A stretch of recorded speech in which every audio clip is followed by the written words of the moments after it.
महाभारत में भगवान श्री कृष्ण कहते हैं कि मेरी दृष्टि में जो सबसे बड़ा पाप है वह है भ्रूण हत्या।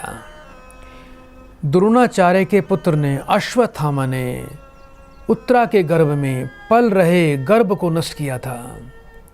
ब्रह्मास्त्र के द्वारा नष्ट करने का प्रयास किया था और भगवान श्री कृष्ण ने क्रोधित हो गए थे और श्री कृष्ण ने यह घोषणा की थी कि अश्वत्थामा का पाप सबसे बड़ा पाप है और इस पाप का फल उसे अनंत सदियों तक भुगतना पड़ेगा। और श्री कृष्ण ने इस पाप की सज़ा स्वयं अश्वत्थामा को दी थी। इसलिए भ्रूण हत्या कभी ना करें, कभी भी गर्भपात ना करवाएं। यह सबसे बड़ा पाप है। बहुत से लोग कहते हैं अभी हमारा प्रोग्राम नहीं था, अभी हमारा मन नहीं था, अभी हम प्रिपेयर नहीं थे, गर्भवती तो हो गए थे, लड़की हो पत्नी हो बन गई थी, लेकिन हमने कहा अभी हमें बच्चे की ज़रूरत नहीं है। बच्चा भी तो आपकी इच्छा से ही आया था, आपने ऐसा कर्म क्यों किया? और जो लोग गर्भपात के लिए दवाई खा लेते हैं या डॉक्टरों के पास जाके गर्भपात करवा लेते हैं, वो संसार के सबसे बड़े पापी हैं।